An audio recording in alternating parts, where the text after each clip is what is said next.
এই মাসের 19 তারিখে ব্যাংককে গিয়েছিলাম আমার মেডিকেল চেক আপের জন্যে। গতকাল আমার মেডিকেল চেক আপ শেষ হয়েছে, সেই কারণে আমি দেশে চলে এসেছি। আপাতত এর বেশি কিছু বলার নাই। সবাইকে ধন্যবাদ। একটা বড় বিষয় নিয়ে অনেক গুঞ্জন চলছে যে রাষ্ট্রপতির পদত্যাগের বিষয়টা আপনি কোনো বিষয়ে অবগত নাকি? আর আরেকটু সামনে যেটা জানতে চাই, যদি উনি করে থাকেন সেই ক্ষেত্রে প্রসেসটা কি? আমি দেশের বাইরে ছিলাম, সুতরাং এখানে কে পদত্যাগ করলো কী করলো আমার কিছুই জানা নেই। এখন হয়তো জানতে পাবো, না জানি না। যদি রাষ্ট্রপতি যদি পদত্যাগ করেন তাহলে স্পিকারের কাছে পদত্যাগ করবেন এবং আগামী 90 দিনের মধ্যে জাতীয় সংসদ একজন নতুন প্রেসিডেন্ট নির্বাচিত করবেন। এই হলো সংবিধানের পজিশন।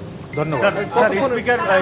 রাষ্ট্রপতি রেইনবো অ্যাক্রোপ্লাস্টে অ্যাক্রিলিক এমালশন থাকায় মুছে ফেলা যায় যে কোনো দাগ সহজেই। Rainbow paints, colour of joy. আপনারা যেরকম শুনেছেন আমি সেরকমই শুনেছি। স্যার, তিনি পদত্যাগ করলে সেই অনুযায়ী তারপর যে ভ্যাকুয়ামটা থাকে সেই জায়গাতে আপনি এটা তো দায়িত্বে থাকেন, সেই ক্ষেত্রে অনুমান নির্ভর প্রশ্ন। সুতরাং উনি কি করবেন না করবেন আমি জানি না। রাষ্ট্রপতি দেশের প্রথম ব্যক্তি।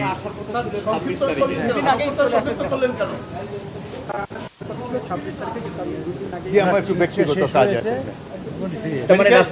কালকে আমার মেডিকেল চেক আপ যেহেতু শেষ হয়েছে সেই জন্যই আমি এসেছি। রাষ্ট্রপতি পদত্যাগ করলে তো পরবর্তী দায়িত্ব আপনার উপরই পড়বে সংবিধান অনুযায়ী।